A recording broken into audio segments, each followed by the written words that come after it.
SGA or Luka? Give me Wemby. When you start talking about starting a team, putting a team together, the guy can do everything. We used to do it with Kevin Durant and say he is a creative player. Well, Wemby is the new version of a creative player. Give me Wemby. Okay, so one Victor Wembanyama. Stephen A., who would you want to take? Wemby, SGA, or Luka right now? I'm gonna say my man Shea Gilgeous-Alexander. Regardless of how much I raved about Wemby and what he means to the game, and I love him and the whole bit. The reason why I say Shea is because Shea's having the ball in his hands 94 feet. 90% of the time, everything's going through him. So he's in a position to dictate and determine an outcome almost as effectively as Wembanyama in his own way. And so that's how I think about it. Guard play, ultimately, it comes down to that in a lot more situations than we want to admit. You having the basketball in your hands, you determining who gets it, who keeps it, who's going to shoot, etc. All of those things, Shump knows this better than me. It's incredibly important. And I just think that when you see how efficient Shea Gilgeous-Alexander has been as the reigning champion, league MVP, NBA Finals MVP, coming back this year, ain't miss a beat. To me, as the playoffs approach, the name that comes to my mind is Shea Gilgeous-Alexander. We've done a flip. The first block, you were over here talking about SGA. He's talking about Wembanyama for the MVP, and now we would swap and take each other. Okay. Wendy, who would you take right now? To Stephen A., with all due respect to Shea Gilgeous-Alexander, with all due respect to the producers of this show who feel this was a debate topic, this is no debate. This is open and shut, Victor Wembanyama. Open and shut. Thank you. Plays both ends of the court, is the tallest player in the league. By the way, Stephen A. will and can have the ball in his hand, maybe not for 94 feet. By the way, he thinks he can do it for 94 feet, probably shouldn't. Secondly, he makes $13 million. This is a league that is essentially hard capped right now. Your salary value is everything, and I got no problem with the salaries. We want to talk about the money. Well, how? What are you talking about? Which star do you want? This is part of the conversation. No, we would just talk about their abilities. We want to take finances into the equation. Wendy. We are high-level professionals, and we also. Okay.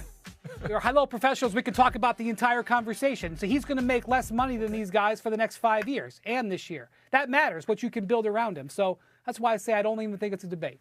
Yeah. Well, what I'm saying to you is that you bring up the business portion of it. You're right.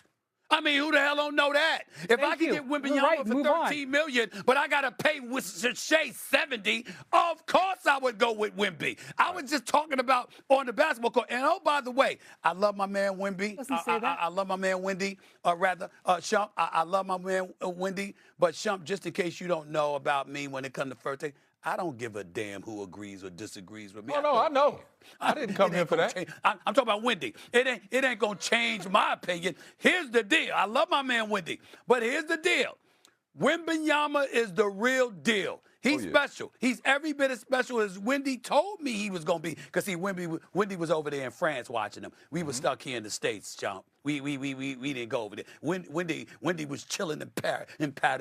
He was chilling in Paris watching Wemby, okay, before any of us. So he knew, okay, I got it. But you know something? You can act like the debate ain't close all you want to. The reigning, defending NBA champion, NBA Finals MVP, all right, and league MVP has rolled out this year, averaging 30, as in 31, on 55% shooting. And oh, by the way, they in first place. I'm just saying, we can sit up there and talk about Wemby and I have no doubt that he's going wreak havoc. I'm predicting Shea going to wreak havoc too. I believe in that, brother. I believe in him. Well, and I'm telling you right now, it ain't gonna be this cut and dry thing that you saying. The brother is 6'7", 6'8", with the ball in his hands 95% of the time. Ignore that if you want to. Yeah, I'm gonna vote for him for MVP probably. Yeah, he's going to be the MVP, but we want to start a team. You say, which star would you want? If I had to start a team right now? It says, which star do you want right now? Give me that young boy that just got which facial star do you want right now? That's all it says.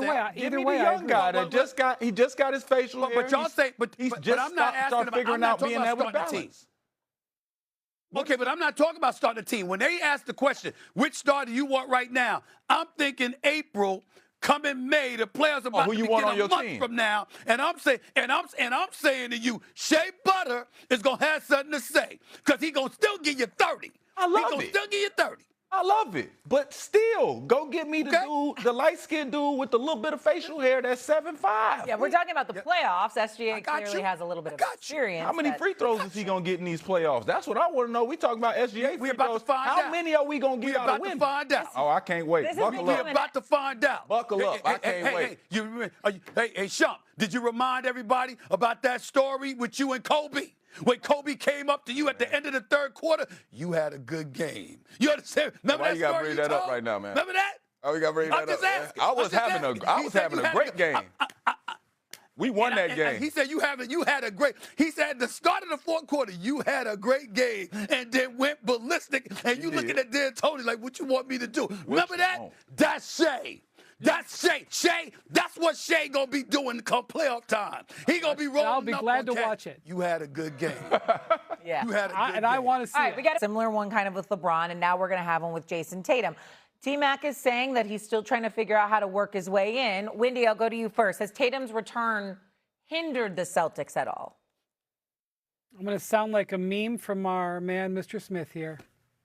I don't care.